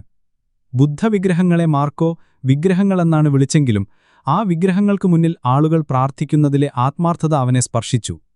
ഓരോ വിഗ്രഹത്തിനും ഓരോ പ്രത്യേക ശക്തിയുണ്ടെന്ന് അവർ വിശ്വസിച്ചു. ചിലത് ദീർഘായുസ് നൽകും, ചിലത് സമ്പത്ത് നൽകും, മറ്റു ചിലത് നല്ല വിളവ് നൽകും. ഇവരെ കൂടാതെ സെൻസി എന്ന് മാർക്കോ വിളിക്കുന്ന ഒരു വിഭാഗം ആളുകളുണ്ടായിരുന്നു. ഒരുപക്ഷെ അവർ താവോയിസ്റ്റ് പുരോഹിതന്മാരായിരിക്കാം. അവർക്ക് മാന്ത്രിക ശക്തികളുണ്ടെന്ന് ആളുകൾ വിശ്വസിച്ചു. അവർക്ക് കാലാവസ്ഥയെ നിയന്ത്രിക്കാൻ കഴിയുമെന്നും ഭൂതങ്ങളെയും പിശാചുക്കളെയും ആട്ടിയോടിക്കാൻ കഴിയുമെന്നും രോഗങ്ങൾ മാറ്റാൻ കഴിയുമെന്നുമൊക്കെ ആളുകൾ കരുതി. ഒരിക്കൽ ഖുബ്ലായി ഖാന്റെ കൊട്ടാരത്തിൽ നടന്ന ഒരു വിരുന്നിനിടയിൽ മാർക്കോ ഒരു അത്ഭുതകരമായ കാഴ്ച കണ്ടു. ഈ മാന്ത്രികന്മാർ അവരുടെ മന്ത്രശക്തി ഉപയോഗിച്ച് ചക്രവർത്തിയുടെ മുന്നിലിരിക്കുന്ന വീഞ്ഞു നിറഞ്ഞ പാനപാത്രങ്ങൾ ആരും തൊടാതെ തന്നെ വായുവിൽ ഉയർത്തി അദ്ദേഹത്തിന്റെ വായിലേക്ക് എത്തിച്ചു. മാർക്കോ ഇത് കണ്ട് സ്തംഭിച്ചുപോയി. ഇത് കൺകെട്ട് വിദ്യയാണോ അതോ യഥാർത്ഥ മാന്ത്രിക ശക്തിയാണോ എന്ന് അവന് സംശയം തോന്നി. ഒരുപക്ഷെ ആരും കാണാത്ത രീതിയിൽ നേർത്ത നൂലുകൾ ഉപയോഗിച്ചുള്ള ഒരു തന്ത്രമായിരിക്കാം അത്. 4. നിയമവും ശിക്ഷയും. മംഗോൾ നിയമവ്യവസ്ഥ വളരെ കർശനമായിരുന്നു. ചെറിയ തെറ്റുകൾക്ക് പോലും കഠിനമായ ശിക്ഷകളാണ് നൽകിയിരുന്നത്. മോഷണത്തിനുള്ള ശിക്ഷ ചാട്ടവാറടിയോ അല്ലെങ്കിൽ മരണമോ ആയിരുന്നു. എന്നാൽ സാമ്രാജ്യത്തോട് ചെയ്യുന്ന കുറ്റങ്ങൾ, ഉദാഹരണത്തിന് കലാപം നടത്തുക അല്ലെങ്കിൽ കടലാസുപണം വ്യാജമായി നിർമ്മിക്കുക എന്നിവയ്ക്ക് യാതൊരു ദയയുമില്ലാതെ വധശിക്ഷ നടപ്പിലാക്കിയിരുന്നു. അതേസമയം കുബ്ലായ് ഖാൻ വളരെ ദയാലുവുമാണെന്ന് മാർക്കോ പറയുന്നു. രാജ്യത്തെവിടെയെങ്കിലും വരൾച്ചയോ വെള്ളപ്പൊക്കമോ കാരണം വിളനാശം സംഭവിച്ചാൽ ചക്രവർത്തി ആ പ്രദേശത്തെ ജനങ്ങളുടെ നികുതി ഒഴിവാക്കുക മാത്രമല്ല, തന്റെ സ്വന്തം ധാന്യപ്പുരകളിൽ നിന്ന് അവർക്ക് സൗജന്യമായി ധാന്യങ്ങൾ എത്തിച്ചുകൊടുക്കുകയും ചെയ്യുമായിരുന്നു. റോഡുകൾ നിർമ്മിക്കാനും കനാലുകൾ വൃത്തിയാക്കാനും ആളുകൾക്ക് ജോലി നൽകി പട്ടിണി ഒഴിവാക്കാൻ ശ്രമിച്ചു. ഈ കാഴ്ചകളെല്ലാം മാർക്കോയുടെ മനസ്സിൽ ഒരുപാട് ചോദ്യങ്ങളുയർത്തി. ഏതാണ് ശരിയായ ജീവിതരീതി? യൂറോപ്പിലേതാണോ അതോ കഥായിലേതാണോ? ഓരോ സംസ്കാരത്തിനും അതിൻ്റേതായ നന്മകളും തിന്മകളുമുണ്ടെന്ന് അവൻ പതിയെ മനസ്സിലാക്കി തുടങ്ങി. അവനിപ്പോൾ വെറുമൊരു വെനീഷ്യൻ ക്രിസ്ത്യാനിയല്ല, അവൻ ലോകത്തെ കൂടുതൽ വിശാലമായി കാണാൻ പഠിച്ച ഒരു ലോകപൗരനായി മാറുകയായിരുന്നു. ഈ യാത്രകളും അനുഭവങ്ങളും അവനെ കൂടുതൽ പ്രഗത്ഭനാക്കി. അവന്റെ അറിവും ലോകപരിചയവും കണ്ട കുബ്ലായ് ഖാൻ അവനെ കൂടുതൽ വിശ്വസിക്കാൻ തുടങ്ങി. ഒടുവിൽ ആ വിശ്വാസം അവനെ ഒരു വലിയ പദവിയിലേക്കെത്തിച്ചു. ഒരുപക്ഷേ അവൻ ഗവർണർ ആയിരുന്നില്ല. മാർക്കോ ഒരുപക്ഷേ ഗവർണർ എന്ന പദം അതിന്റെ പൂർണ്ണമായ അർത്ഥത്തിലായിരിക്കില്ല ഉപയോഗിച്ചത്. യാങ്ജോവിലെ ഉപ്പുനികുതി പിരിക്കുന്ന വിഭാഗത്തിലെ ഒരു ഉയർന്ന ഉദ്യോഗസ്ഥനായിരിക്കാം അവൻ. അല്ലെങ്കിൽ ഒരു പ്രത്യേക ദൗത്യവുമായി എവിടെ എത്തിയ ചക്രവർത്തിയുടെ പ്രതിനിധിയായിരിക്കാം. തിരികെ യൂറോപ്പിലെത്തി തന്റെ കഥകൾ വിവരിക്കുമ്പോൾ ഈ സ്ഥാനത്തെപ്പറ്റി ആളുകൾക്ക് മനസ്സിലാകാൻ എളുപ്പമുള്ള ഗവർണർ എന്ന വാക്ക് ഉപയോഗിച്ചതാകാം. ചൈനീസ് രേഖകളിലെ പ്രശ്നം. മംഗോൾ ഭരണകാലത്തെ പല രേഖകളും നഷ്ടപ്പെട്ടുപോയിട്ടുണ്ട്. ഒരുപക്ഷേ മാർക്കോയുടെ നിയമനം രേഖപ്പെടുത്തിയ രേഖകൾ ആ കൂട്ടത്തിൽ നഷ്ടപ്പെട്ടതാകാം. പേരിലെ വ്യത്യാസം. മാർക്കോ പോളോയെ ചൈനീസ് രേഖകളിൽ ഏതു പേരിലായിരിക്കും രേഖപ്പെടുത്തിയിട്ടുണ്ടാവുക എന്ന് നമുക്കറിയില്ല. അവർ അവനൊരു ചൈനീസ് പേര് നൽകിയിട്ടുണ്ടാകാം. അതുകൊണ്ടുതന്നെ മാർക്കോ പോളോ എന്ന് തിരഞ്ഞാൽ കണ്ടെത്താനും കഴിയില്ല. ഈ തർക്കങ്ങൾ എന്തുതന്നെയായാലും മാർക്കോ പോളോ യാങ്ജോവിൽ ഒരു ഉയർന്ന പദവി വഹിച്ചിരുന്നു എന്ന് വിശ്വസിക്കാൻ ന്യായങ്ങളുണ്ട്. കുബ്ലായ് ഖാന് അവനിലുണ്ടായിരുന്ന വിശ്വാസം വെച്ചു നോക്കുമ്പോൾ അത് അസംഭവ്യവുമല്ല. ഒരു ഗവർണർ എന്ന നിലയിൽ നമുക്ക് മാർക്കോയുടെ അവകാശവാദം വിശ്വസിച്ചുകൊണ്ട് മുന്നോട്ടു പോകാം. യാങ്ജോവിലെ ഗവർണർ എന്ന നിലയിൽ അവന്റെ ജീവിതം എങ്ങനെയായിരുന്നിരിക്കും? അതൊരു വലിയ വെല്ലുവിളിയായിരുന്നിരിക്കും. അവൻ ഭരിക്കേണ്ടത് അവനെ ഒരു വിദേശിയായി കാണുന്ന, അവന്റെ ഭാഷയും സംസ്കാരവും അല്ലാത്ത ഒരു ജനതയെയാണ്. നികുതി പിരിവ്. യാങ്ജോ ഉപ്പുവ്യാപാരത്തിന്റെ കേന്ദ്രമായിരുന്നതുകൊണ്ട് സാമ്രാജ്യത്തിലേക്ക് ഏറ്റവും കൂടുതൽ വരുമാനം നൽകിയിരുന്ന നഗരങ്ങളിലൊന്നായിരുന്നു അത്. ആ നികുതി കൃത്യമായി പിരിച്ച് യാതൊരു അഴിമതിയും കൂടാതെ ഖജനാവിലേക്കെത്തിക്കേണ്ടത് മാർക്കോയുടെ പ്രധാന ഉത്തരവാദിത്തമായിരുന്നു. നിയമപാലനം. ലക്ഷക്കണക്കിന് ജനങ്ങളുള്ള ഒരു നഗരത്തിൽ നിയമവും സമാധാനവും നിലനിർത്തുക എന്നത് എളുപ്പമുള്ള കാര്യമല്ല. കച്ചവടക്കാർ തമ്മിലുള്ള തർക്കങ്ങൾ പരിഹരിക്കണം, മോഷണവും മറ്റു കുറ്റകൃത്യങ്ങളും നിയന്ത്രിക്കണം. ഇതിനെല്ലാം പ്രാദേശിക ഉദ്യോഗസ്ഥരുടെയും സൈന്യത്തിന്റെയും സഹായം അവനു വേണ്ടിവരും. ഭരണപരമായ കാര്യങ്ങൾ. നഗരത്തിലെ റോഡുകളും പാലങ്ങളും അറ്റകുറ്റപ്പണി ചെയ്യുക, കനാലുകൾ വൃത്തിയായി സൂക്ഷിക്കുക, ചന്തകളുടെ പ്രവർത്തനം നിയന്ത്രിക്കുക, ഇങ്ങനെ എണ്ണിയാൽ ഒടുങ്ങാത്ത ഭരണപരമായ ജോലികൾ. ഈ ജോലികളെല്ലാം ഒരു ചെറുപ്പക്കാരനായ വിദേശി എങ്ങനെ നിർവഹിച്ചു? അവന്റെ ഏറ്റവും വലിയ ശക്തി അവൻ ചക്രവർത്തിയുടെ നേരിട്ടുള്ള നോമിനിയാണ് എന്നതായിരുന്നു. അവനെ ആർക്കും ചോദ്യം ചെയ്യാൻ കഴിയില്ലായിരുന്നു. അതോടൊപ്പം അവന്റെ ഭാഷാപരമായ കഴിവും ആളുകളുമായി ഇടപഴകാനുള്ള സാമർഥ്യവും അവനെ സഹായിച്ചിരിക്കാം. അവൻ പ്രാദേശിക ഉദ്യോഗസ്ഥരുമായി നല്ല ബന്ധം സ്ഥാപിക്കുകയും അവരുടെ സഹായത്തോടെ ഭരണം നടത്തുകയും ചെയ്തിരിക്കാം. ഈ 3 വർഷത്തെ അനുഭവം മാർക്കോയെ ഒരുപാട് മാറ്റിയിരിക്കണം. അവനിപ്പോൾ വെറുമൊരു സഞ്ചാരിയല്ല, അവനൊരു ഭരണാധികാരിയാണ്.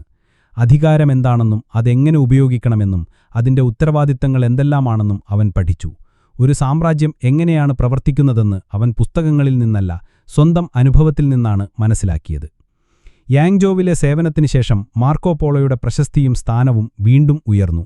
അവനിപ്പോൾ വെറും ചെറുപ്പക്കാരനായ വിദേശിയല്ല, മറിച്ച് സാമ്രാജ്യത്തിലെ ഏറ്റവും കഴിവുള്ള ഉദ്യോഗസ്ഥനിൽ ഒരാളാണ്. ചക്രവർത്തി അവനെ കൂടുതൽ പ്രധാനപ്പെട്ട ദൗത്യങ്ങൾ ഏൽപ്പിക്കാൻ തുടങ്ങി. അവന്റെ യാത്രകൾ തുടർന്നു. തെക്ക് ബർമ്മയുടെ അഥവാ അന്നത്തെ മിയാനിന്റെ കാടുകളിലേക്ക്, കിഴക്ക് ജപ്പാന്റെ തീരങ്ങളിലേക്ക്, തെക്ക് ഇന്ത്യയുടെയും ശ്രീലങ്കയുടെയും അഥവാ സിലോണിന്റെ തുറമുഖങ്ങളിലേക്ക്. ചക്രവർത്തിയുടെ കണ്ണും കാടുമായി അവൻ ലോകം ചുറ്റി. എന്നാൽ വർഷങ്ങൾ കടന്നുപോകുകയാണ്. 1, 5, 10, 15 വർഷങ്ങൾ. പോളോ കുടുംബം ഇപ്പോൾ സമ്പന്നരാണ്, അധികാരമുള്ളവരാണ്, ചക്രവർത്തിയുടെ പ്രിയപ്പെട്ടവരാണ്. പക്ഷേ അവരുടെ ഉള്ളിനുള്ളി ഒരു വേദന പുകഞ്ഞുകൊണ്ടിരുന്നു. തങ്ങളുടെ സ്വന്തം നാടായ വെനീസിനെക്കുറിച്ചുള്ള ഓർമ്മ. ആ ഓർമ്മ അവരെ പതിയെ വേട്ടയാടാൻ തുടങ്ങിയായിരുന്നു. വർഷങ്ങൾ പക്ഷികളെപ്പോലെ പറന്നുപോയി. പോളോ കുടുംബം കഥായുയിലെത്തിയിട്ട് ഇപ്പോൾ 17 വർഷം കഴിഞ്ഞിരിക്കുന്നു. നിക്കോളോയും മഫിയോയും ഇപ്പോൾ പ്രായമുള്ളവരായി. വെനീസിൽ നിന്ന് പുറപ്പെടുമ്പോൾ ചുറുചുറുക്കുള്ള മധ്യവയസ്കരായിരുന്ന അവർക്ക് ഇപ്പോൾ നര കയറി തുടങ്ങിയിരിക്കുന്നു. മാർക്കോയാകട്ടെ 17 വയസ്സുള്ള ഒരു കൗമാരക്കാരനായി വന്നവൻ ഇപ്പോൾ 34 വയസ്സുള്ള, ലോകപരിചയവും അനുഭവസമ്പത്തുമുള്ള ഒരു പ്രഗത്ഭനായ പുരുഷനായി മാറിയിരിക്കുന്നു. അവർക്കിപ്പോൾ എന്തിന്റെ കുറവാണുള്ളത്? ഒന്നുമില്ല. അവർ അതിസമ്പന്നരായിരുന്നു. ചക്രവർത്തിക്കു വേണ്ടിയുള്ള സേവനങ്ങളിലൂടെയും തങ്ങളുടെ കച്ചവടബുദ്ധി ഉപയോഗിച്ചും അവർ വലിയ സമ്പാദ്യമുണ്ടാക്കി. സ്വർണവും വെള്ളിയും വിലയേറിയ രത്നങ്ങളും പട്ടും അവരുടെ സമ്പത്തിന് കണക്കില്ലായിരുന്നു. അവർക്ക് അധികാരമുണ്ടായിരുന്നു. മാർക്കോ ചക്രവർത്തിയുടെ വിശ്വസ്തരിൽ ഒരാളാണ്. ഗവർണർമാരും പ്രഭുക്കന്മാരും അവനെ ബഹുമാനത്തോടെ കണ്ടു. അവന്റെ വാക്കിന് കൊട്ടാരത്തിൽ വിലയുണ്ടായിരുന്നു. അവർക്ക് ബഹുമാനം ലഭിച്ചു. ചക്രവർത്തി തന്നെ അവരെ അത്രയേറെ ഇഷ്ടപ്പെടുകയും ആശ്രയിക്കുകയും ചെയ്തിരുന്നു. അവർക്ക് കൊട്ടാരത്തിൽ എല്ലാ സുഖസൗകര്യങ്ങളോടും കൂടി ജീവിക്കാമായിരുന്നു. പക്ഷേ ഇത്രയൊക്കെ ഉണ്ടായിട്ടും അവരുടെ ഉള്ളിൽ ഒരു ശൂന്യത വളർന്നുവരുന്നുണ്ടായിരുന്നു. രാത്രികളിൽ കൊട്ടാരത്തിലെ ആഘോഷങ്ങളെല്ലാം കഴിഞ്ഞ് തങ്ങളുടെ മുറികളിൽ തനിച്ചാകുമ്പോൾ അവരുടെ മനസ്സിലേക്ക് ഒരു ചിത്രം ഓടിയെത്തും. വെള്ളത്തിൽ പൊങ്ങിക്കിടക്കുന്ന, കനാലുകളിലൂടെ ഗൊണ്ടോളകൾ ഒഴുകി നീങ്ങുന്ന, പള്ളികളിൽ മണിമുഴങ്ങുന്ന അവരുടെ സ്വന്തം നാട് വെനീസ്. അവിടത്തെ ഇടുങ്ങിയ തെരുവുകൾ, തങ്ങളുടെ പഴയ വീട്, ബന്ധുക്കൾ, സുഹൃത്തുക്കൾ എല്ലാം ഒരു നേർത്ത ഓർമ്മയായി അവരുടെ മനസ്സിൽ തങ്ങിനിന്നു. തങ്ങൾ ക്രിസ്ത്യാനികളായി വെനീസുകാരായി മരിക്കണമെന്ന ആഗ്രഹം അവരുടെ ഉള്ളിൽ ശക്തമായി. ഈ അന്യനാട്ടിൽ എത്രയൊക്കെ സൗഭാഗ്യങ്ങളുണ്ടായാലും തങ്ങൾ എന്നും അന്യർ തന്നെയാണെന്ന് അവർക്ക് തോന്നിത്തുടങ്ങി. ഏറ്റവും വലിയ ഭയം അതായിരുന്നില്ല. കുബ്ലായ് ഖാൻ ഇപ്പോൾ വളരെ പ്രായമുള്ളവനായിരിക്കുന്നു. അദ്ദേഹത്തിന്റെ ആരോഗ്യം ക്ഷയിച്ചുനിരികയാണ്. മഹാനായ ആ ചക്രവർത്തിക്ക് ശേഷം എന്ത് സംഭവിക്കും? ഖാന്റെ മക്കൾ തമ്മിൽ അധികാരത്തിനു വേണ്ടിയുള്ള വടംവലി തുടങ്ങിയിരുന്നു. കൊട്ടാരത്തിൽ പല ഗ്രൂപ്പുകളും രഹസ്യമായി കരുക്കൾ നീക്കുന്നുണ്ടായിരുന്നു. ഖാൻ മരിച്ചാൽ ഒരു വലിയ ആഭ്യന്തര യുദ്ധം പൊട്ടിപ്പുറപ്പെടാൻ സാധ്യതയുണ്ട്. ആ യുദ്ധം വന്നാൽ തങ്ങളുടെ നിലയെന്താകും? കുബ്ലായ് ഖാന്റെ പ്രിയപ്പെട്ടവരായതുകൊണ്ടുതന്നെ അദ്ദേഹത്തിന്റെ ശത്രുക്കൾ തങ്ങളുടെയും ശത്രുക്കളായി മാറും. ഖാന്റെ കാലശേഷം വരുന്ന പുതിയ ഭരണാധികാരി ഈ വിദേശികളെ സംശയത്തോടെയായിരിക്കും കാണുക. ഒരുപക്ഷേ തങ്ങളുടെ സമ്പത്തെല്ലാം കണ്ടുകെട്ടി തങ്ങളെ തടവിലാക്കുകയോ വധിക്കുകയോ ചെയ്തേക്കാം. കുബ്ലായ് ഖാൻ എന്ന ആ വലിയ മരം നൽകുന്ന തണൽ ഇല്ലാതായാൽ തങ്ങൾ വെറും ഒരു ഇരയായി മാറുമെന്ന് അവർ ഭയന്നു. അതുകൊണ്ട് അവരൊരു തീരുമാനമെടുത്തു. തിരികെ പോകണം, വെനീസിലേക്ക് മടങ്ങണം. ഒരു ദിവസം ഏറ്റവും അനുയോജ്യമായ ഒരു സന്ദർഭം നോക്കി നിക്കോളോ പോളോ ചക്രവർത്തിയുടെ മുന്നിൽ ഈ വിഷയം അവതരിപ്പിച്ചു. മഹാരാജൻ, അദ്ദേഹം വിനയത്തോടെ പറഞ്ഞു, അങ്ങയുടെ കാരുണ്യം കൊണ്ട് ഞങ്ങൾ വർഷങ്ങളായി ഇവിടെ കഴിയുന്നു. അങ്ങ് ഞങ്ങൾക്ക് സമ്പത്തും സ്ഥാനമാനങ്ങളും നൽകി. ഞങ്ങളുടെ ജീവിതകാലം മുഴുവൻ ഞങ്ങൾ അങ്ങയോട് കടപ്പെട്ടിരിക്കും. പക്ഷേ ഞങ്ങളിപ്പോൾ പ്രായമായി. ഞങ്ങളുടെ അവസാന നാളുകൾ സ്വന്തം നാട്ടിൽ സ്വന്തം വിശ്വാസപ്രകാരം ജീവിച്ച് മരിക്കണമെന്നാണ് ഞങ്ങളുടെ ആഗ്രഹം. ദയവായി ഞങ്ങളെ വെനീസിലേക്ക് മടങ്ങാൻ അനുവദിക്കണം. അത് കേട്ട കുബ്ലായ് ഖാന്റെ മുഖം മാറി. അദ്ദേഹത്തിന് പോളോകളെ, പ്രത്യേകിച്ചും മാർക്കോയെ അത്രയേറെ ഇഷ്ടമായിരുന്നു. മാർക്കോ അദ്ദേഹത്തിന് ഒരു മകനെപ്പോലെയായിരുന്നു. അവന്റെ സംസാരം കേൾക്കാനും അവൻ കൊണ്ടുവരുന്ന പുതിയ അറിവുകൾ കേൾക്കാനും ഖാന് വലിയ താൽപ്പര്യമായിരുന്നു. അവർ പോകുന്നത് അദ്ദേഹത്തിന് സഹിക്കാൻ കഴിയുന്ന ഒന്നായിരുന്നില്ല. ഇല്ല, ഖാൻ ഉറച്ച ശബ്ദത്തിൽ പറഞ്ഞു. നിങ്ങളെങ്ങോട്ടും പോകുന്നില്ല. നിങ്ങൾക്കിവിടെ എന്തിന്റെ കുറവാണുള്ളത്? നിങ്ങൾക്ക് വേണ്ടതെന്തും ഞാൻ നൽകാം, പക്ഷേ എന്നെ വിട്ടുപോകാൻ ഞാൻ അനുവദിക്കില്ല. പോളോകൾ ഞെട്ടിപ്പോയി. അതൊരു അപേക്ഷയായിരുന്നില്ല, ഒരു കൽപ്പനയായിരുന്നു. ചക്രവർത്തിയുടെ കൽപ്പനയെ ധിക്കരിക്കാൻ ആർക്കുമാവില്ല. അവർ നിരാശയോടെ പിൻവാങ്ങി. ദിവസങ്ങൾ കടന്നുപോയി. അവർ പലതവണ ഖാനോട് ഈ വിഷയം സംസാരിക്കാൻ ശ്രമിച്ചു. ഓരോ തവണയും ഉത്തരം ഒന്നുതന്നെയായിരുന്നു: അനുവാദമില്ല. അവർ ഒരു സ്വർണ്ണക്കൂട്ടിലകപ്പെട്ട പക്ഷികളെപ്പോലെയായി. കൂട് സ്വർണം കൊണ്ടാണെങ്കിലും അതൊരു കൂട് തന്നെയാണ്. പുറത്തുള്ള ലോകത്തേക്ക് പറക്കാൻ കഴിയാത്ത അവസ്ഥ. അവരുടെ പ്രതീക്ഷകൾ അസ്തമിച്ചു. തങ്ങളുടെ ജീവിതം ഈ അന്യനാട്ടിൽ തന്നെ അവസാനിക്കുമെന്ന് അവർ ഉറപ്പിച്ചു. രാവും പകലും അവർ ഒരു രക്ഷപ്പെടാനുള്ള വഴിയെക്കുറിച്ച് ആലോചിച്ചു. പക്ഷേ എങ്ങനെ? ചക്രവർത്തിയുടെ അനുവാദമില്ലാതെ ഈ സാമ്രാജ്യത്തിന്റെ അതിർത്തി കടക്കുന്നത് ആത്മഹത്യാപരമാണ്. പിടിക്കപ്പെട്ടാൽ മരണമുറപ്പാണ്. അവർ പ്രാർത്ഥനയോടെ കാത്തിരുന്നു. ഒരത്ഭുതം സംഭവിക്കാനായി. അങ്ങനെയിരിക്കെ അവർ പോലും പ്രതീക്ഷിക്കാത്ത ഒരു ഭാഗ്യം ഒരു രാജകുമാരിയുടെ രൂപത്തിൽ അവരെ തേടിയെത്തി. ദൂരെ പേർഷ്യയിൽ നിന്ന് വന്ന ഒരു വാർത്ത അവരുടെ സ്വർണ്ണക്കൂടിന്റെ വാതിൽ തുറക്കാനുള്ള താക്കോലുമായിട്ടാണ് വന്നത്.